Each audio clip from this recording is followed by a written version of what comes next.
Hi, I'm here to talk about an area that I think is really good for women leaders who are new in their role or been there for a period of time. It could be helpful for, but also for even men who are looking at how to enhance the communication and interpersonal effectiveness. But the focus is going to be on women that are new to leading. And this is a series that I'll be doing to help you to think maybe a little bit differently about how you're getting into your flow of leading as it relates to communication and interpersonal effectiveness. So I'm Dr. Judith, and it's a delight to be with you on my channel, which is The Power of You.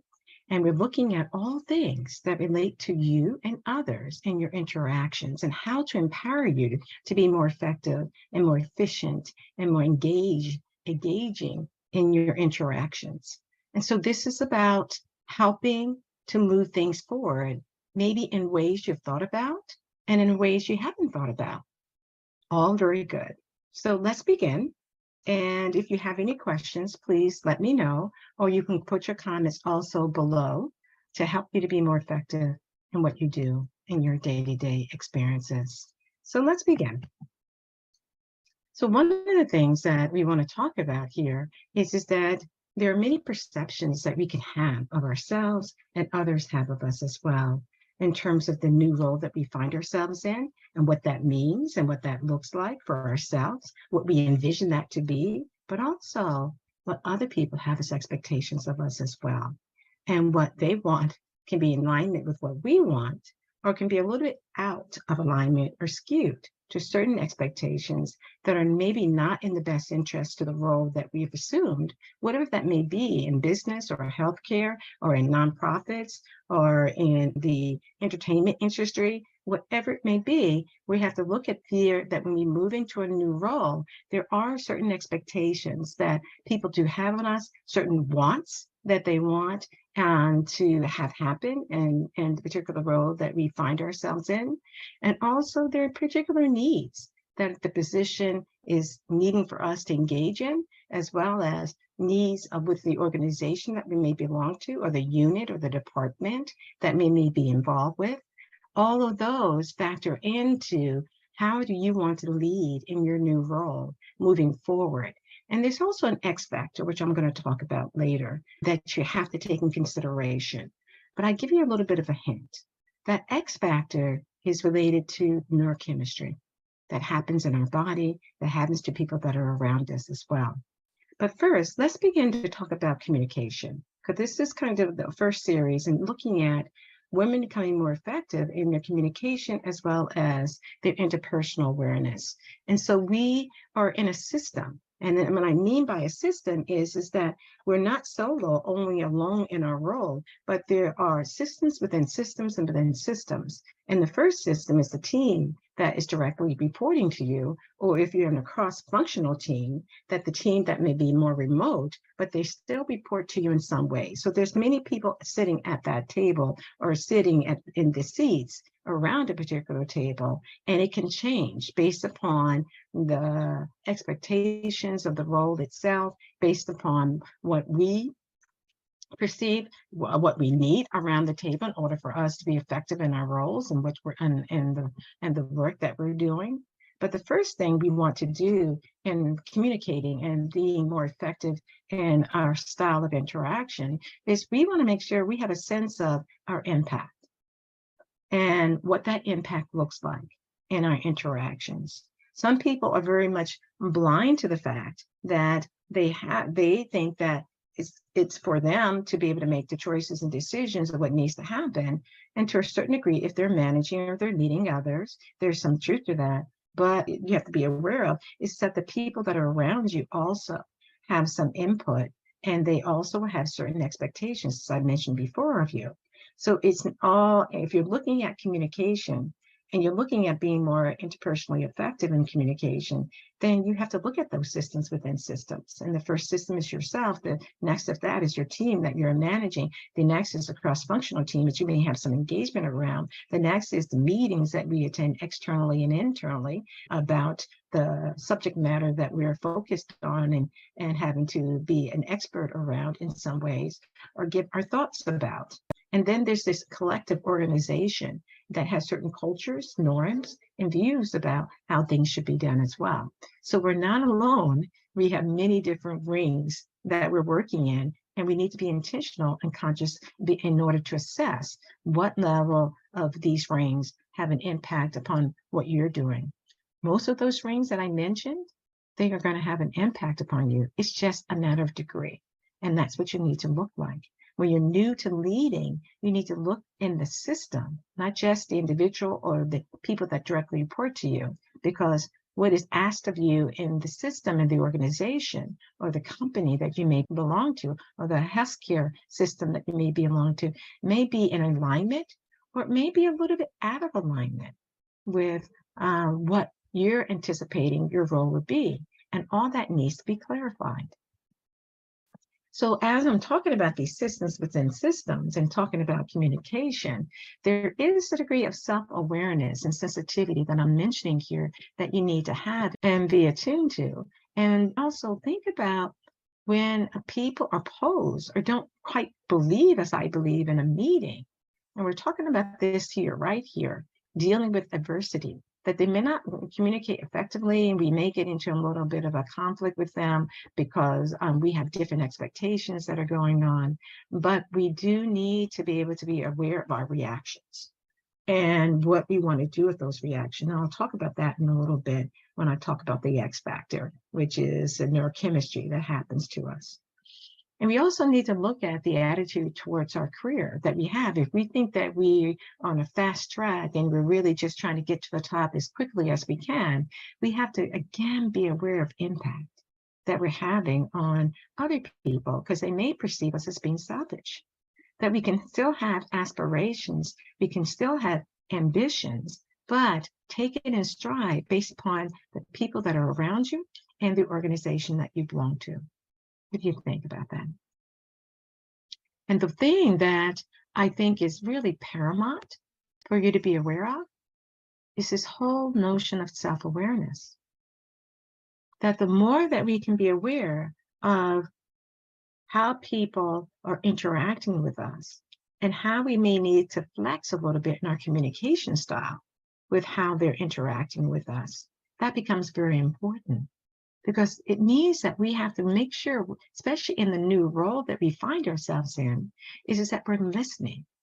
We're listening more than sometimes we're even talking. We're listening to hear what are the concerns, what are the interests, what are the stressors that are going on for not only your employees, but all the meetings that you may belong to, that you're listening to hear what their thoughts and what their viewpoints are. So it allows you to be more informed. And that means in communication and managing your communications, that you're listening and you're also countering that with being curious. Curious about, why did the person make that comment? What's going on with that? What is it that, they're wanting of me? Because usually when you're new in your role, there usually are some asks and some wants that are happening. And so you're listening for that and seeing, clearly, as being a woman new to leading, that you don't have to say yes to everything. You can say, I need to take that in consideration. I will definitely. And can I get back to you? That's important, because when we're in that new leading role, we're feeling as if we need to get an immediate answer. And sometimes we do not have to give immediate answer, especially if you're quite new to the role. You want to gather as much information, not only about your team, but also about the dynamics that are happening within that particular company or organization, and what are some of the things that have already been done that is being asked of you now. Then since you're new, usually when people are new to their role, there are many people that, want to take a piece of your knowledge or a piece of yours for them to be able to accomplish the things that they want to. But you may be able to give them a lot of information, but you also want to weigh and make sure you have a good sense of the playing field that you find yourself on. If it's a baseball, or is it football, or is it golf, or is it ballet, if you're on the stage, what is it, what is it that we're on, and what are the expectations that are being wanting of me? And I need time to figure that out. So give yourself the time to figure it out. So your way of expressing does have an impact. And you want to be aware that the oral expression, and you're all making sure you have enough information, that you're making enough, making sure that you're making sense. Because sometimes in our new role, we may feel anxious. So we may spurt off some things that we haven't really given it full thought to. And we need to be able to say, let me just check in. How did you hear what I said there? As I expressed to you kind of my thoughts about this, and see if the person or the group that you're speaking to is getting what you're asking of them. And if they're not quite getting it, then you can fine tune and tailor. But also be aware, get back to that quality of self-awareness. Being aware, I probably didn't say that very clearly because I was anxious about this or that, or how a person was going to perceive me, or how a person was going to take what I had to say to them. So I hedged some of the things I was going to say. And so you take that in consideration and you make a course correction, and you realize, you know what? Sometimes we need to preface things in our communication saying, these are my immediate thoughts, but those thoughts may change, and so that's a kind of a prefacing that allows a person to know that you're not going to necessarily, you're not going to have this in stone, that it may change, which is very appropriate. So think about announcing more. Sometimes, especially when you're new, especially in the first 3 to 6 months, 9 months, even 12 months being new, sometimes it takes up to 18 to 3 years to get comfortable with the complexity of the organization that you're finding yourself in. The other thing is the written expression. And in the written expression is sometimes people, due to stress or being emotionally reactive, they may send out an email that is not appropriate or helpful in the overall scheme of things. So I usually say do the 6-hour rule. And the 6 hours, you write down something, especially if you're kind of hot about something and you're annoyed or you're not quite sure. Well, cool for 6 hours or 3 hours. But the key point is you're putting a pause between the time in which you send that email out, and also making sure reflected deep enough that you've said enough things that would be helpful for the person to hear in a charge neutral way. And that's what we talk about as I'm also an executive coach, a leadership coach, a communication coach. So you want to talk about things in a more charge neutral way in order to be more diplomatic, and also still being clear about the point that you want to make. The other piece that happens in managing our communications is in giving presentations. And if we tend to stutter, or we tend to have a lot of word fillers that happen, we all do. That just comes with the territory.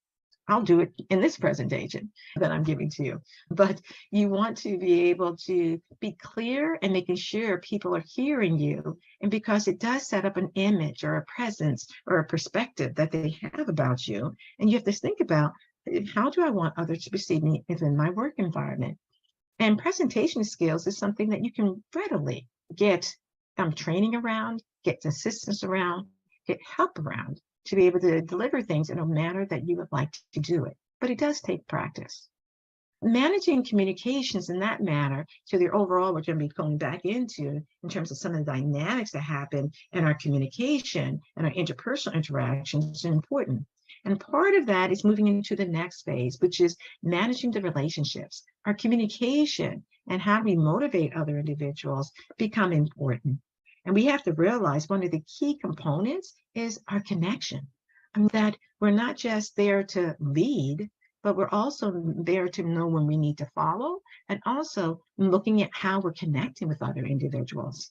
So we're always managing and being aware that, my values are, I love people, I enjoy people, I want to help and serve other individuals as in my leading capacity. So when you get into a leading type of role that may be different from maybe your last leading role, then you have to say, okay, I don't want to throw out my values that I have. If connection is very important to me, and that's what is the motivator for many people, is they feel connected to you and you feel connected to them.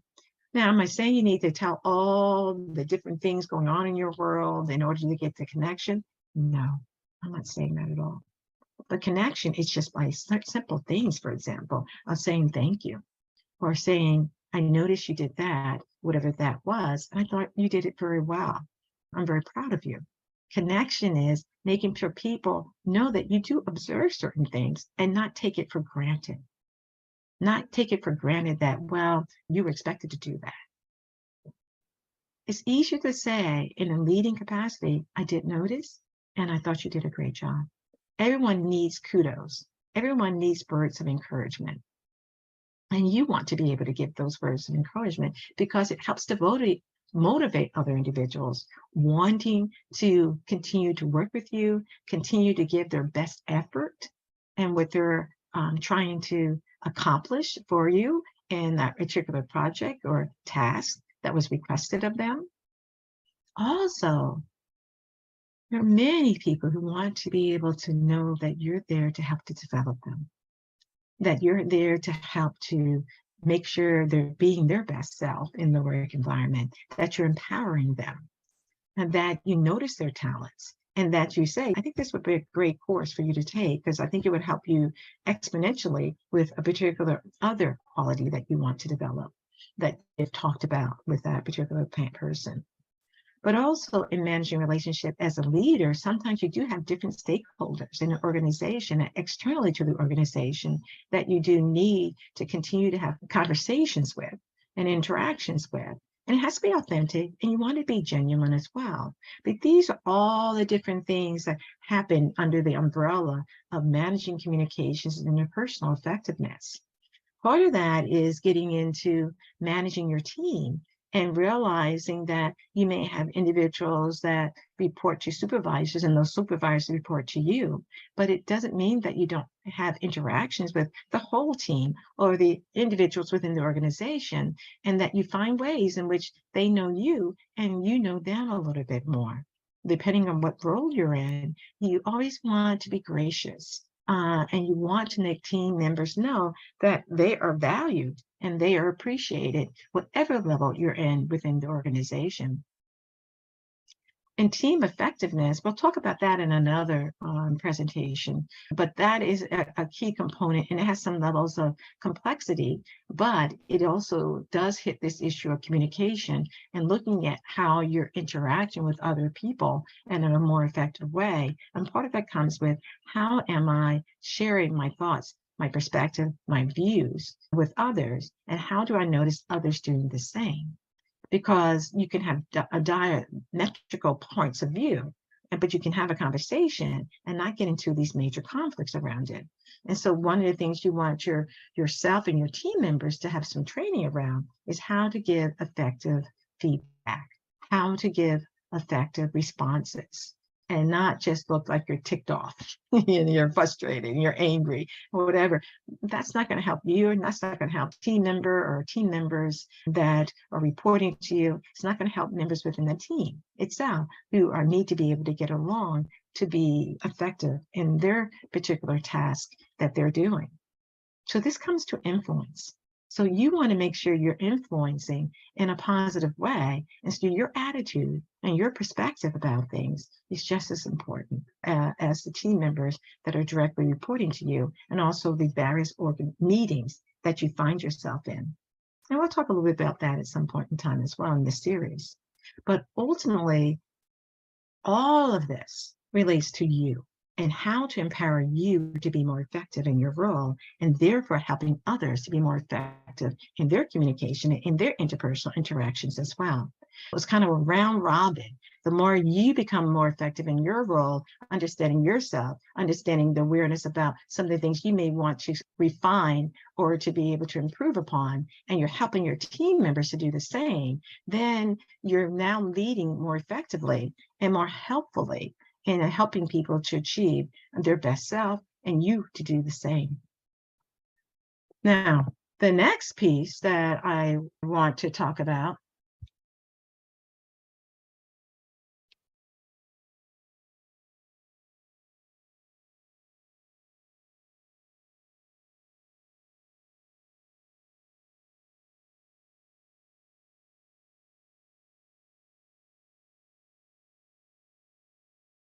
now, We just had a technical difficulty here, and I'm going to reshare my screen again so that we can continue our conversation and about this whole notion of communication and being more interpersonally effective in your particular role, and wanting you to understand that these are some of the components that are important in terms of understanding yourself, managing your communications and your interpersonal interactions and your in relationships that you have one-on-one with people, as well as within the teams that you're involved in.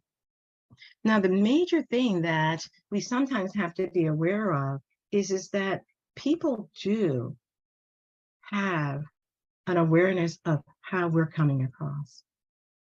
And they will sometimes mimic us in our attitude or our perspective about things. Have you ever noticed at a meeting, when you cross your arms, some other people may cross their arms as well? Or have you noticed that when you're upset about something, then sometimes other people within that particular group that you're in with, in terms of talking about, they may get upset too? Well, there's something called mirror neurons that take on, and especially for a leader. It's important for them to be aware of that their attitudes, their perspective, their behaviors do have impact and can reflect what other people will end up showing up, how they will be showing up. It's like um, the leader that's maybe annoyed or angry about something, and they're coming down the hall, and you can hear them coming down the hall, and they're looking angry. So some other people shut their doors because they're concerned about how angry you may be, and other people may say, they get still maybe annoyed and frustrated too because they're already having a bad day, and then your particular perspective or views as you're walking down the hallway and maybe talking with someone about it, they get upset about what they're hearing going on. But then I'll talk a little bit more specifically about mirror neurons in the next slide. But what we're talking about, how we interact, there's a culture that we bring to the organization, be it if you're Caucasian or African American or Latino or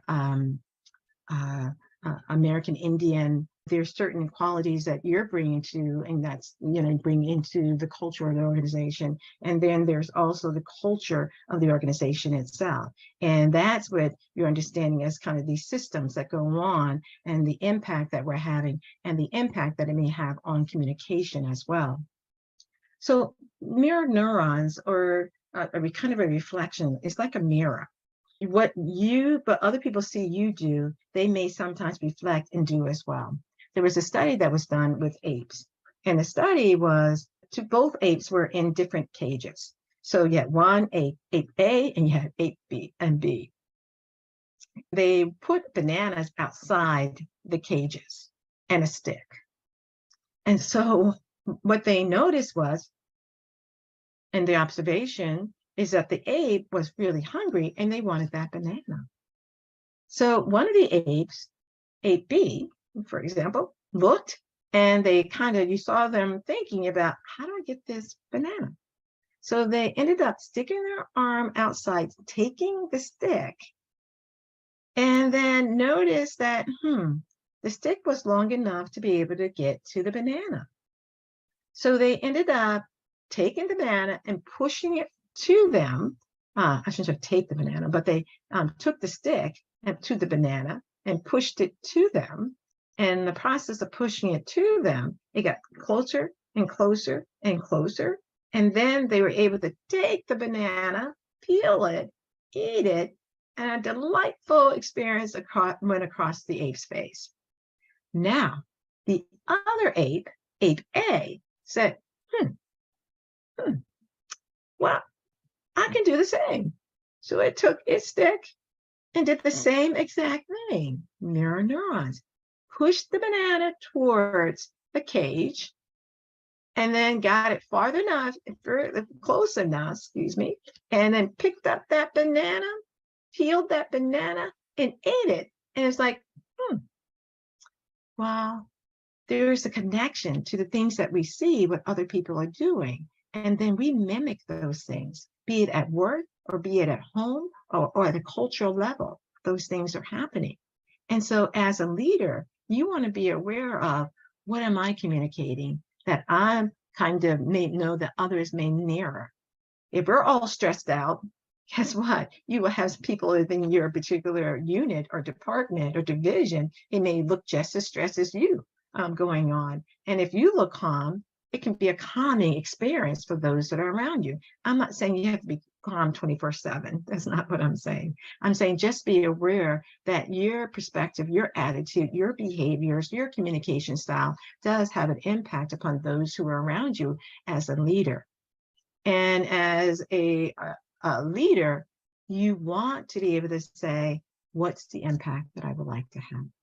And most of us want to have a positive impact, an impact that is going to help lead the organization forward in our particular role that we find ourselves in. But the mirror neurons is something to be attuned to and be aware of. What do you think about that? Do you think mirror neurons is true? It really does occur? If not, I'd love to hear your thoughts about that. So now in the aspect of communication, I usually tell individuals that there are usually multiple conversations that are going on, be it you in healthcare, or being in business, or being in nonprofits, as I mentioned earlier, but these images are kind of the healthcare, which I spend a lot of my time in working with physicians and nurses and leaders, helping them to be more effective in their roles. Usually when there's a conversation that's happening, be it one that is just a regular conversation or a conversation in which individuals are getting a little bit more testy towards each other or more conflictual towards each other, and we're going to bring back in mirror neurons in a minute, is that there's three aspects to the conversation. So what appears to be a one-on-one conversation with someone is really actually six conversations taking place. And I'm going to talk a little bit more of this in a minute. But the identity is one aspect. In terms of when there is especially conflict, there is identity issues about how people perceive me. Feelings are another. How this conversation is happening, and if it's a helpful conversation or it is a negative downward conversation that is making both parties more upset. And then there's a conversation around what happened. What happened when, if there was a conversation, you were having a difficult conversation, what happened? What went on here? But let's kind of get into this a little bit more. So when I talk about this notion that there's three conversations that are taking place, and let me just go back for a minute, that these identity feelings and what happened is that we can also have different filters by which we're hearing things by. So we may perceive things to how they happened in a different way, what the other person perceived it as being because of those filters. And we can also have different reactions because we come from different cultures, or we may have different perspectives about things, or we may be very passionate about something that's taking place.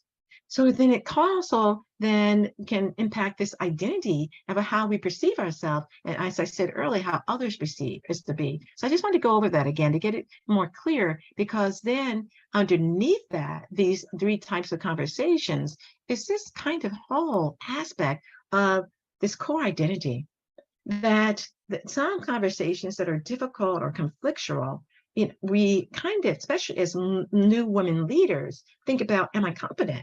Am I confident to handle this difficult conversation, or this strong personality that is in front of me, or this person that's raising their voice in some ways? Do I feel competent enough to be able to manage these types of situations or not? Because difficult conversations can threaten our sense of self. Difficult conversations can create that cortisol release that occurs in the body. And in that's happening, that cortisol release, we get into this, and I'll talk about in a minute, that fight, fright, freeze, or appease. Because especially if we, as a leader, have not learned how to deal with conflicts, we just want it to go away. We just want it to go away. And what we have to learn how to be able to do is manage our own internal reactions, know that we are competent to handle the situation, or we can develop the skills that will allow us to handle these types of difficult conversations or experiences, and that we will be okay. We'll be okay about this, and we can be able to be engaging and be helpful. And difficult conversations don't have to happen all at once. If we're very clear about there is not enough information for me to be able to make comment about that, then it's very far better to be able to ask a person first, summarize that you heard them say what they need to say, and then ask them to give to you some more details about blah blah blah, whatever that may be, and then come back and let's have another conversation about it. In the meantime, your internal dialogue for yourself, when this is attacking or feels like it's attacking the difficult conversations, attacking your sense of self, is you have to be able to breathe, and you have to be able to say, we'll manage this. I don't have to do this all at once. That what are the things that you can do, and think about it. What are the things that I can do when I'm having difficult conversations that will allow me to feel more confident? Write down your thoughts about that. Write it in the comment section, because those are things maybe other people can be able to do that could be of help to them as well. The next aspect of the difficult conversations that can happen for ourselves. And so we move from away from easy conversations. Those are usually delightful and we have no concerns about them. But when we move into more challenging or difficult conversations, the next thing that it has an impact upon is, am I a good person? And in terms of the decisions that you're making, or in terms of your sense that this person, knows that you really are trying to help them, even though they maybe are sharing their thoughts that they don't think you are, but you are. So how do you deal with that? That's a core issue that's taking place within you. Am I a good person? And you have to be the person to say, yes, I'm not trying to be malicious. I'm not trying to be mean-spirited. I'm trying to hold a particular perspective that may be part of a policy, and that may be a part of the organization wanting you to implement certain things that may be against what other team members want. But you also are trying to make sure the way in which you deliver those things that maybe are out of alignment with the team that the company wants, what you're trying to do is you're trying to figure out a best way to put the information, or at least have a conversation with it. Because sometimes we have to say as leaders, I don't think this policy is going to change very much, but can we brainstorm how we can implement this? And also brainstorm a little bit about what would be the challenge here to be able to implement this. So they have a voice as well to what is being asked of them to do. And many times in our work environment, that's what people want, is making sure that their voice is heard, that and these were listened to. And you can easily say to them, yeah, I want to listen. I want to see there may be pieces that I can take back to management. But right now, we may have to just move forward with implementing this. And that's why I'm having this conversation with you. That's why we're brainstorming ways in which we could be able to do this, that is in alignment with what our organization is wanting of us at this point in time. But we can also continue to go back and give them other suggestions as well that may tweak what's being asked of us. This moves you into being a good person, and you feeling that you're doing all that you can in your perspective role, in which they're being asked to do certain things that you may feel a little bit uncomfortable, and that is going to get pushback from your particular team. The next is this quality of affection and love. Am I worthy of love? And that's one of the things that's being hit in terms of the feeling part of things. We all want to be validated within our work environment and in our home environment too. We all want to know that our voice is being heard. We all want to know that people appreciate the effort and the energy that we put into something that we're doing. We all want to be recognized for the long hours. Getting back to that, the long hours that we put in. It's like, being at work and you've just been working on a project and you've worked, on it, for months in order to see if you could be able to make sure that all the details were worked out and that this is going to be a good launch, to the product that you're trying to get out the door. And so you spent a lot of effort and they scrapped it. The organization said, oh no, we decided to go a different direction. Well, you as a leader and your team, it needs to be acknowledged the fact that we did spend a lot of time, we did spend a lot of energy in order to try to get this right. Even though the organization is deciding to do something else, let us acknowledge what we were able to do and what the teamwork in which we did this by, and the good communications by which we were able to do this by. All that is important to acknowledge in your team. And it gets to that issue of being about caring. And caring is so important in teams, so important for the leader to be aware of, is sometimes team members stay in a particular, with a particular leader is because they feel they're cared about. It doesn't mean that that leader is not being candid with them in terms of their performance or things that they need to be able to do better or refine, but they still feel that sense of caring. So you have to think about, how do I show caring in my role in leading in the particular organization that I find myself in? So those are some of the areas that are impacted when we're having these difficult conversations with individuals. And the last that we've talking about here is this affection, this care. But the other aspect that happens is stress. And where there's a lot of stress taking place, and we will have different levels of stress based upon the organization that we find ourselves in and the type of work that we're doing. And we need to find ways to be more centering in ourselves, but we also first need to be aware of the fact that, what are my stress signs? When do I know, and how do I know that I'm stressed? What does that look like?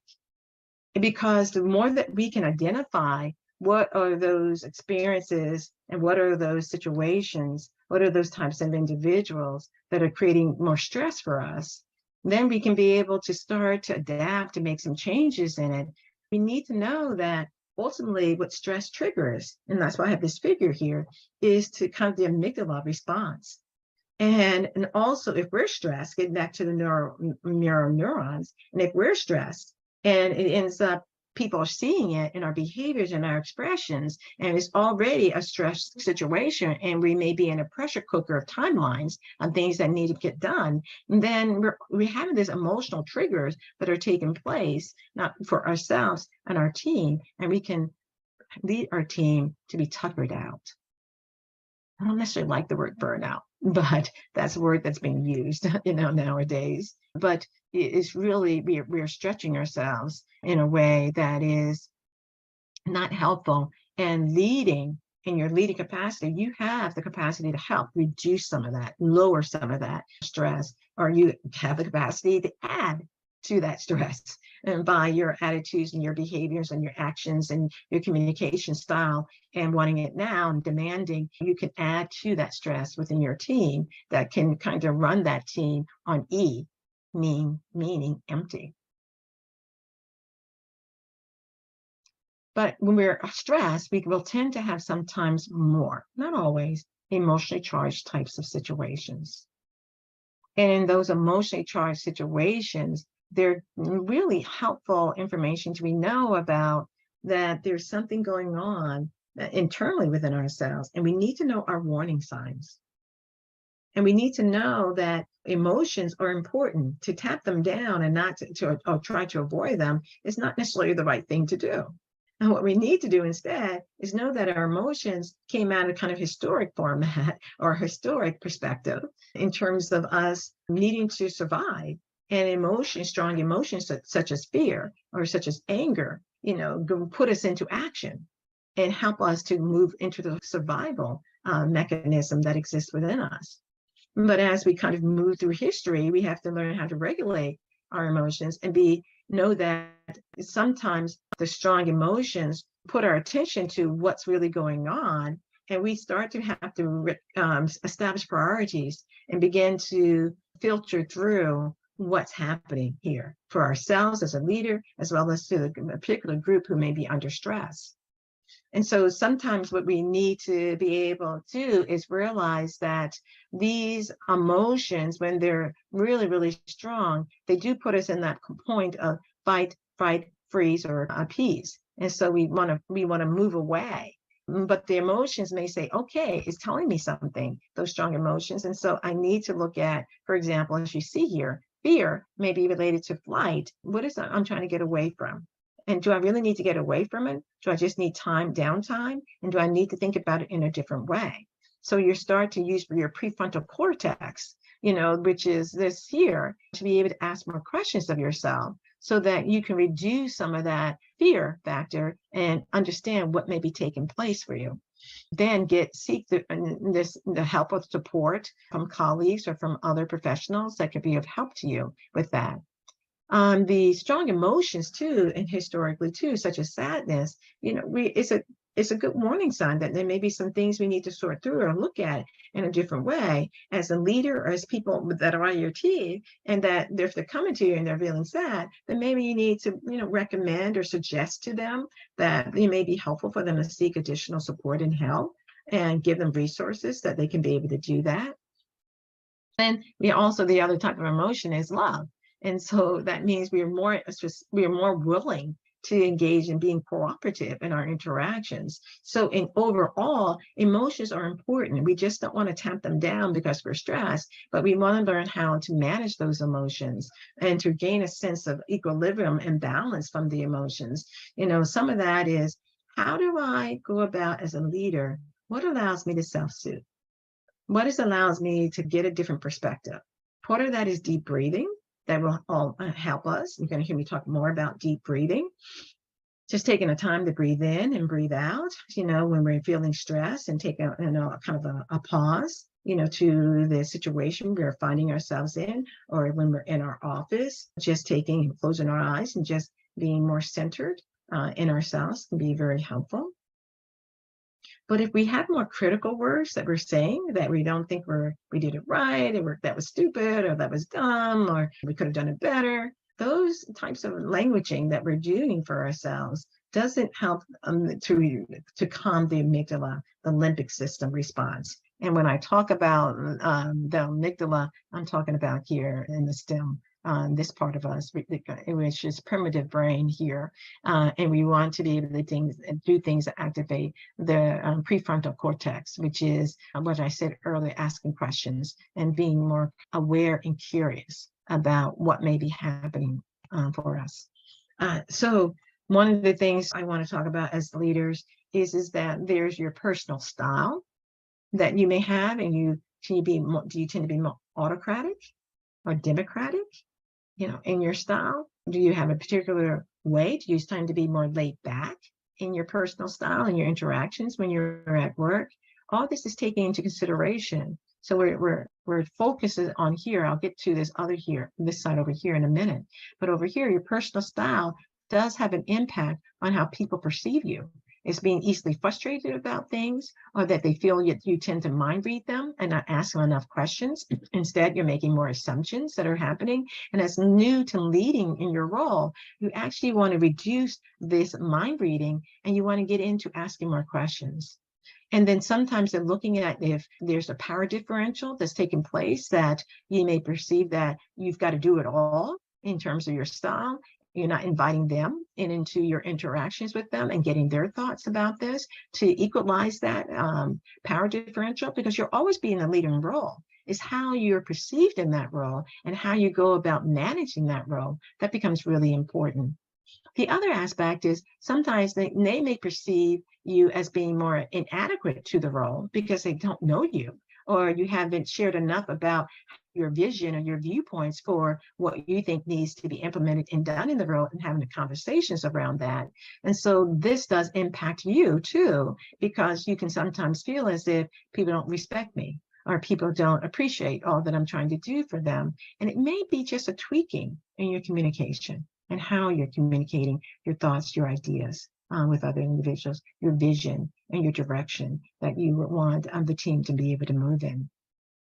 And we already talked a little bit about stress and how stress can kind of create that amygdala reaction, and for also mirror neurons to be released, and our stress and their stress start to parallel each other in terms of our being your team, paralleling each other, having an impact on what is taking place and what the job or the task that needs to be done.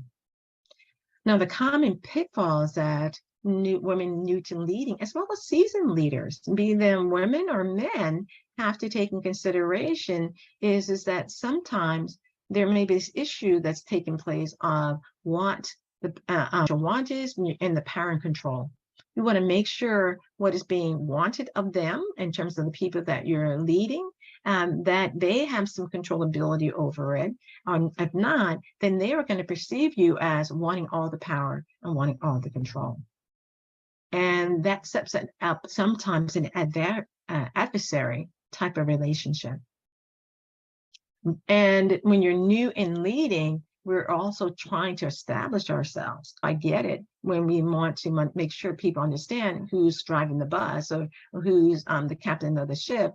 I understand that. But at the same time, you have to realize this is at play in your interactions. And being new to leading, you don't have to have necessarily all the knowledge, all, the one-stop shopping be you. You want to spread it out among your team members, and you want to learn what from your team members, their perspectives about things and what needs to be done, because maybe they've been in the organization a lot longer, or you may be in a role that you've been in the organization for a period of time, and now you're into a new leading role. But even then, you want to take the time to understand the team from the perspective of you leading them and what they're looking to you to be able to do. The other thing is sometimes we get into problem thinking. That's a pitfall. We're always thinking about the problem, which I get it. I understand why we do that. We're thinking about the problem, and we're thinking about how we need to move from that problem and helping other people to do that. Sometimes we think we need to do that solo, and other times we're thinking that we need to just get it done, and so we can move on to the next thing. Because sometimes in our leading capacity, we think that people are always coming to us with problems. Many do, because as leading, they're trying to figure out how to resolve that problem. But you have to think about, as a leader, is this a problem that I need to resolve, or is it a problem that they need to resolve? And do they need your skills to be able to do it? Because if they're always coming to me as resolving all their problems, how do they grow? And how do they learn? And how do they be more autonomous? If that is one of the goals that you would like for them, and also help them to continue to improve in their performance as well. So I say, flip it. Ask individuals to come to you with solutions. What are their thoughts about the solutions that need to happen? Tell me what the issues that are going on. Tell me the back history that maybe is important to know. But then let me hear what your thoughts are, what potential solutions, and then let us kind of brainstorm that and look to see what's going to be most helpful based upon all the information that we have. The other issue that's the pitfall for women new to leading, and is an issue around being exasperated in terms of this emotional kind of sighing, rolling your eyes, feeling frustrated, by, that comment that was made, or the question that was asked that you thought was, trite, and a question that they could have resolved themselves. So you're feeling blustered and frustrated, by it. And usually employees want to see that their leader has some degree of emotional management, that they're emotionally managing the situations. We can be taxed by things. We can feel out of sorts by things, but how frequently do we show all that is important, because we do, going back to mirror neurons, people see us in a particular light, and it may have an impact upon their behavior. And this gets with the notion of emotional control. And the emotional control is that if they're always seeing us exasperated or angry or upset or frustrated or rolling our eyes, then what that gets into is they perceive us not having control over our emotions, our control over our impulses, and that we're too quick to, because of our own stress level, we're too quick to give a response that may have to go back around again to correct and say, you know what, I was giving it some more thought, and I think maybe this would be the better way for us to go. So we, as leaders, getting back into that self-awareness, have to know how to manage our impulses.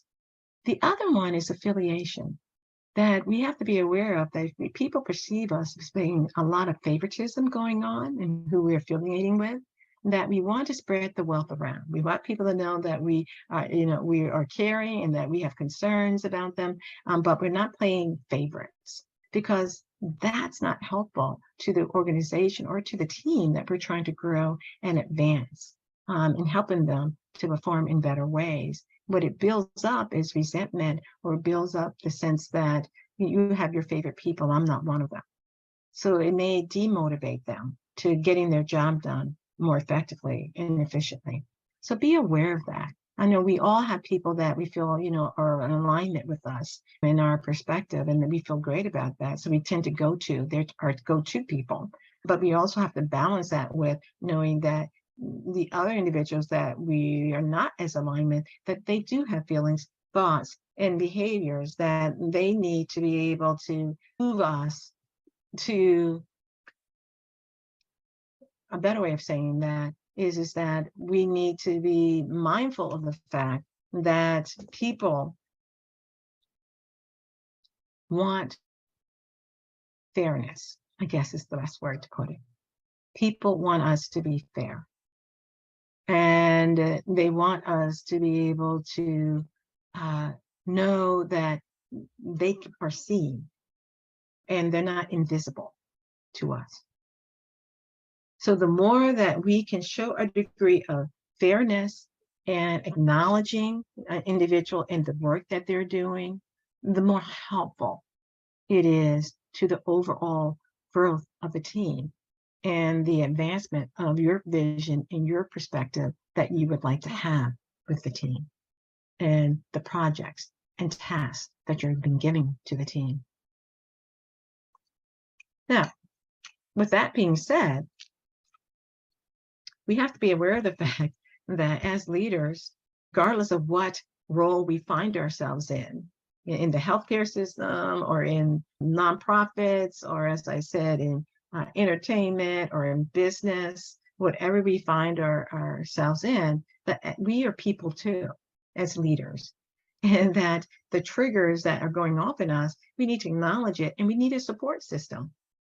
We need a support system. It may be one, or maybe two, or maybe a group that's important for us, so that we can talk through those triggers and grow through them, and not feel that we have to suppress or repress those particular triggers that are coming up, that other people. For example, we sometimes will have individuals that are naysayers in our team, and anything they say, if you said the sky was blue, they're going to say, no, not quite blue. It's really gray, and so that triggers you. It triggers you to say, oh my God, I have a naysayer and I'm really annoyed by this person. And so you start treating them in a way that's maybe not in the best way because they're triggering you. But you have to be aware of the fact that I've got to, regardless of whether they trigger me, I need to acknowledge them and acknowledge the perspective that they're taking, or sometimes say to them, I'm noticing that every time I say A, you say Z. Is there a reason for that? Say it in a charge neutral way, say it in a way that is respectful to them, and listen. As you saw in one of the other slides, listen to what they have to say. And they may give you more information to understand, oh no, I don't think, I'm trying to help. And they may be, in their perspective and their mind, is trying to help you see that, oh, we tried that before and that didn't work.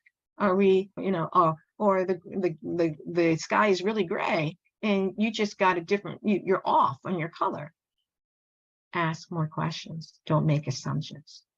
Don't make assumptions that this person's just a pain. Instead, ask about, so what leads you to believe that the sky's gray? And sometimes it may be a 5-minute or a 10-minute conversation, but it's worth having, because you're learning how the particular person thinks about things. You're learning how they perceive the world, because not everyone will perceive things the way we perceive them. And what you're also working on is this cortisol, which is that emotional brain that's released that allows the one to shut down and want them to shut down or get out of our space, because we're just feeling overly stressed because of the cortisol, which puts us into that, as I mentioned to you, the fight, freeze, or appease type of mode. And sometimes because we're tired, all we want to do is just appease and just kind of get this person out of our world and move on and maybe get some rest, get something to eat, or to be able to just have peace in our world. So these things are important to be aware about, and be important of the awareness that we can regulate these particular types of things as they're occurring to us and around us. Now, sometimes with the stress that's happening, sometimes with the common difficult conversations that are being taken place, we may sometimes feel as if we're ruminating more at nighttime. And we're finding that that rumination is going on more and more and more because we're in a new role, because we're finding that there are a lot of asks of us, and that there's a lot of things that need to get done. And we're finding that we're only scratching the surface. We're only scratching the surface on some of these things that need to be done. And so we may be more stressed and out of sorts and feeling as if we are getting fatigued, that we are getting so much fatigue that, it's impacting our sleep, impacting because we're fretting more, and it's impacting our general well-being. And so if that happens, these late night ruminations or early morning awakenings, or finding that we're waking up with thinking about what needs to be done with this particular situation here, and that particular situation here, and this particular situation over here, that, as a leader, it wears on you. It literally wears on you. And you have to be able to say, what's happening here?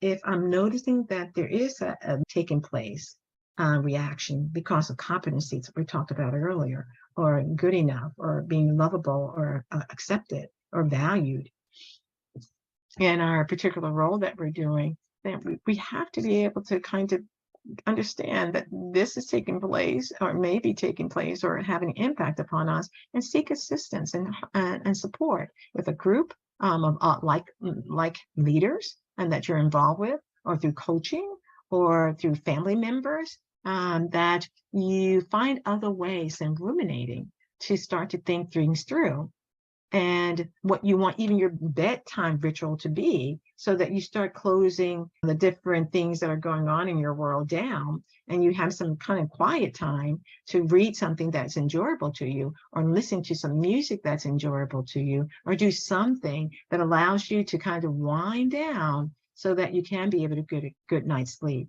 because sleep is very important to our general well-being. And the more as leaders, and I realize some fretting is going to happen being new to the leading type of role, but we do want to manage that. And we do want to be able to make sure in our communications with individuals, we're listening to them, because we have a full tank of energy to hear what's going on and what their needs are, and not look impatient, or you don't have enough time. Far better to say to a person, you know what, I think what you're talking about is important, but I don't think I have an ear for hearing or listening to it right now. Can we find a time that we can talk when I can be more fully present? So that it allows them to be able to say, okay, yeah, can we, please get on my administrative assistant schedule. I have my schedule. They know my schedule. Get on the schedule. I'll be more than willing to talk with you about Z, and do it that way for yourself. So we've talked about a lot so far. And the next thing that I would like to share a little bit more about is tips. Tips for moving forward in your communication. We talked about communication. We talked about what may be happening with the amygdala hijacked and the mirror neurons. We talked more about what these 3 different levels of conversations and what impact it has upon us, these conversations that are difficult that we have. We talked about kind of these aspects of communication, understanding self and managing others, and managing our interactions in general, all important things to be able to talk more about. And it will be an ongoing conversation, because communication, and what I've been talking about in this presentation, is it's not a one-shot deal. It is an evolving process, and how we communicate and get better at it as new leaders, as well as seasoned leaders as well. So there are different components to effective communication. And some of that is, first of all, you want to achieve an understanding. And part of that achieving understanding is making sure you're communicating and you're on the same page with each other, and that you're using words that each of you understand what's being talked about. So it does require, you hear I'm going to say this a lot, and in future presentations as well, ask more questions. First, achieve an understanding of what, and not make the assumption that you understand what the person is saying to you. Because you may think you are exactly the same page, but later on you find out, oh, I thought you meant this. You really meant this. But because we didn't ask more questions to make sure we understood what was being said and done, it ended up that we missed each other in our communication and what we were saying to each other. And when you're listening, you see there, you're listening without judgment. You're not trying to kind of stamp it. Yeah, that's right. That's wrong. That's terrible. That's inaccurate. You're not trying to listen, especially in difficult conversations that you're having. You're listening to be able to understand what the person is saying to you. And it's not necessarily agreeing to what they're saying. So you see this piece here says acknowledging is not agreeing. It's like you're trying to acknowledge what they're saying to you, understand what they're saying to you, and you're summarizing. Well, I heard you say blah, blah, blah. But that thing that they said, you may not agree to, but you just try and acknowledge it first. Because we sometimes think that by agreeing to something, that means, agreeing to it, it means that we think it's right. No, what you're trying to do in the difficult conversation is listen without judgment, acknowledge is not agreeing. So you're acknowledging that you are hearing them and the perspective, and you can summarize that perspective. And then also the other aspect that happens sometimes in new leading types of roles, we think that acknowledging, we're yielding to them. So acknowledging is not yielding. Acknowledging is again a form of being aware that we do get it, and that's sometimes what the other partner or the other group wants us to be able to get their perspective. So acknowledging is not agreeing. Acknowledging is not yielding. It's just that acknowledging that you hear what is being said. You're also being aware of the nonverbal cues that are taking place. You're also being aware that just because the person has a scowl on their face and they look angry, well, you want to acknowledge that. You want to say, it looks like from their face, for your face, that this is really bothering you. And they may say, yeah, it really, really is because of blah, blah, blah. It may give you more information. So sometimes what we tend to do when people are looking angry or mad or upset or frustrated, we want to disavow that emotion, what they're having. And we want to continue to have the conversation without the emotion. But instead, since the emotion is showing up and it's appearing itself to you, you want to actually be able to acknowledge the nonverbals that you see happening with people. And so it helps sometimes to de-escalate the conversation because you're acknowledging and saying that, I noticed that when you said that, you seemed upset by that. And they may say, yeah, I am upset, or no, I wasn't upset. I was just more frustrated, which is really a kind of form of upset, but I can't acknowledge that for them. Okay, I'm more frustrated about it, because what you're ultimately trying to do is build communication bridges. You're trying to help build acknowledgement. You're helping to build that you're listening, that you're willing to hear them, that you're willing to look at the nonverbal cues, that you're willing to ask curious questions of them, that you're willing to be able to be there, fully present in the conversation that's taking place. That is powerful. Just doing these simple things can go a long way. One of the things that you're also doing in helping to build these bridges of communication and assessing where you're at with yourself is you also, in your particular meetings or sessions or interactions that you're having with individuals, these are some of the things you could ask yourself.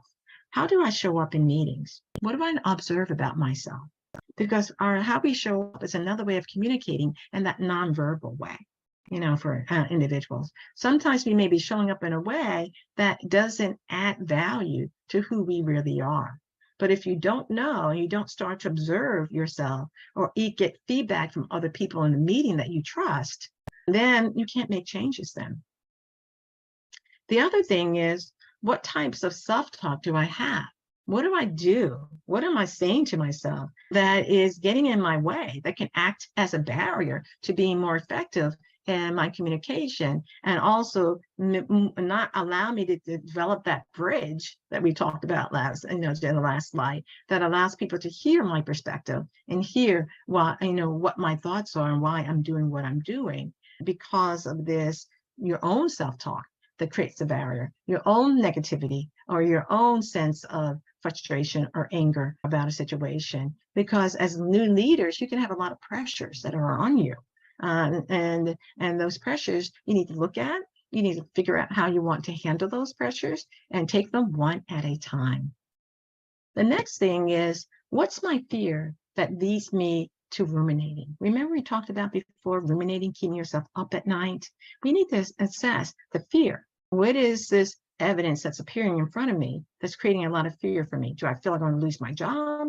Do I feel like people are not going to be willing to hear my perspective about things? Or my fear of being feeling too small and not having a voice in meetings? What is my fear? And manage those fears.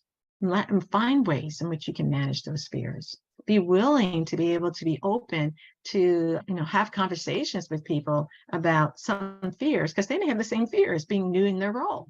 So that's why I say sometimes for women leaders and anyone new to a leading position, it's good to have a support group or key individuals that you can be able to talk to, or a coach that you can be able to talk to, so that you can continue to grow and advance in your role and be effective in your role as much as possible. And you know what? I don't want to say as much as possible. I want to say be effective in your role each and every day. And knowing that it's not always going to go well. And you can able to flex and bend and make the corrections that are needed and keep on moving forward. Now, the last thing that I want you to assess around is, how might I shift my mindset or my reactions? That you may tend to react in a particular way with particular individuals, events, or situations, circumstances that happen for you. You want to be able to look at those reactions and look at the ones that you think needs to be tweaked and start tweaking them. Because as leaders, we're always trying to find ways to improve, but also acknowledge the things that are going well and make sure you're doing that. But if our mindset is one of distrust, or we can't believe what a person is saying to us because of past behaviors with that employee and how they interacted with us, you need to look at that. Sometimes we need to have conversations with that employee about our concerns that we do have and develop the skill set to be able to do that. But you want to make sure your mindset is one of charge neutral, that this is a person, yes, and yes, they do have certain propensities to take place within them, but I'm not going to drain my energy by either overreacting, or having a negative mindset about the person. Instead, I'm going to be proactive. I will say what I need to say, or will learn how to say what I need to say, and I will let them know, what the parameters and what the boundaries are in my work life. For example, if a person keeps on coming to you and asking for feedback about a particular situation has taken place, and you've given your feedback, and they keep on doing it again and again and again, asking for the same feedback, you have to stop and first be aware of it. Your reaction may be of negativity. It's like, you're wasting my time. I gave you some feedback. Evidently, the person keeps on coming back to you is because they want something else. So why not ask them, so what additional information are you looking for from the information I've already given you? So that you're now being curious, moving that mindset of curiosity, and also being less flustered, by this person, because it may give you additional information that becomes really helpful of why they've been asking you again and again, because they may have some doubts and uncertainties about their security of their job and about how effective they're being in their role. And so they just want to make sure they're getting enough information from you. Don't know, but hear me say, ask questions. When you feel frustrated, use that as a kind of barometer to say, let me see if there's another question I can ask. Or if you find that your mindset is moving negative, then saying, okay, that's a warning sign for me because it's moving negative, and let me see what I can do to do a course correction. And again, it usually goes back to asking more questions. Remember I said acknowledging is not yielding, and the building of communication bridges and the nonverbal communication. These are the three critical things that can be really helpful for you in helping you to move forward and enhancing your communication with other individuals. That you're willing to acknowledge that you did hear them. It goes a long way. These are the top three tips here. It goes a long way and also can de-escalate things. Also being aware of the nonverbals that you're showing. You know, if you look frustrated or annoyed, it's important for them and other people to, well, let me flip that. It's important for you to know that you're giving off the vibe, what vibe you're giving off, and be willing to be able to correct that, make a course correction in your nonverbal cues, just as much as you want maybe others to make a correction in their nonverbal cues. Then the building of communication bridges is a very important key. Again, it's something I said earlier in this presentation. You can easily acknowledge people by saying, I thought you did a great job with that presentation the other day. And the point that I think I'm taking away from that is this, you know, or I thank you so much for making the effort to be able to do that project. And even though we didn't come to fruition the way we would like it to, I do acknowledge that I can see the effort that you engaged in that. Goes a long way. And as a new leader, the more that we can give the accolades and the appreciation, and it has to be authentic, the more that we can do that, it helps to build bridges so that when we do have more difficult conversations, the person is willing to be able to listen and hear our perspective about things. Does that make sense? So one of the things I say when you're feeling frustrated in your communication with someone else and you're in your leading capacity, that you do want to switch your reactions. You know, and some of this I'm trying to put in different formats and packages so you hear a common theme that's taking place and how we want to communicate and refine our communication responses and reactions. And so one of the first things you want to do is when you're feeling frustrated as a leader and new to your role is pause. You know, pause, start to ask internally as you're breathing, is there anything that I need to ask here that would give me more clarity? And breathe and listen. Make sure you're asking the question. Then you want to slow it down and summarize what you hear. Summarize. I really heard the point around blah, blah, blah. I really heard that you were wanting me to see that the effort that you put in or see that the project that was done, that you gave it your best effort. And you want to make sure that I'm hearing the fact that there are a lot of roadblocks to how effective you could be in your role. And you have a conversation and you just ask the person, can we just talk more about that? Because I hear that you know, some of these things that happen. And so what do you think is the next steps? What do we need to do next in order to continue to kind of have positive momentum, you know, to what you've already done? Because what you want to do is get into thinking more about questions that you want to ask the others. And so you're coming back around as the conversation is taking place, and you're kind of being curious enough to ask more questions and think in a question way, and not into the why did you do something, more into the what, when, where, how did you do something. And that flow is more of a conversational way than just why, because that puts people on the defensive. That's not helpful to having a effective collaborative conversation in which you feel good about and the other person feels good about as well.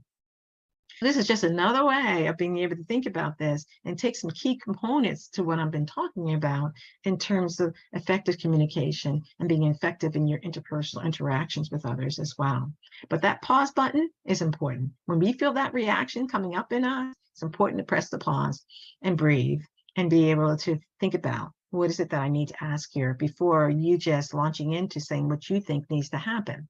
No, the more information you have from your employees, the more effective you can be in answering the question or perspective, whatever it may be going on.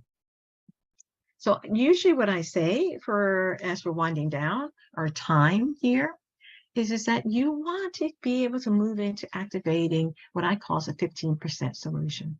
That this is about empowering you to be more effective in your role. This is about, as you become more empowered, you starting to figure out ways to help to empower others to be more effective in their role. And then that both working together creates a nice synergy that you're now flowing and having greater harmony and greater creativity in your interactions with each other, which is really wonderful. And I know you've been on teams in which you've had that to occur, and it felt good because the leader was not only willing to listen, but they were able to show compassion or care and also candor in their thinking about things. But also, at some level, they probably were continuing to work on themselves to enhance their abilities. So the way that you saw them 2 years ago, and now it's 5 years down the road, you can see that they've grown. And that's what we all want, is to continue to grow in advance. So my thought is activate the 15% solution. And that means that you think about what 15% of something that I can make a change around. 15%. It may be related to how you're communicating. It may be related to nonverbals, which is a form of communication. It may be related to how you're showing up in a particular meeting, or it may be related to how you manage frustrations and stress that's going on, but it's only 15%. It's something that's doable, that's a bite-sized piece that you can do. So it's that one thing I have absolute control over that I can do to enhance my communication. And again, that's verbal, nonverbal, that's being with your internal dialogues that are going on with your own self. What is that 15%? I would love to hear your thoughts about what you think that 15% would look like, and put comments down, because your comments I will read. And I think they're a wonderful way of giving more information to other individuals too about how their 15% solution, because then you get more information and you get more curious and maybe experiment around them that allows your communication to be more effective, more helpful, more engaging, and ultimately becoming better and better, that empowers you to be your best self. This is Dr. Judith, and I hope to hear your thoughts and your feelings in terms of the power of you, and how does what I shared with you, besides this 15-minute solution, helps to empower you to be more effective in your role as new leaders, or even as seasoned leaders. You may be able to take some tips and points from as well. So bye for now. Take care.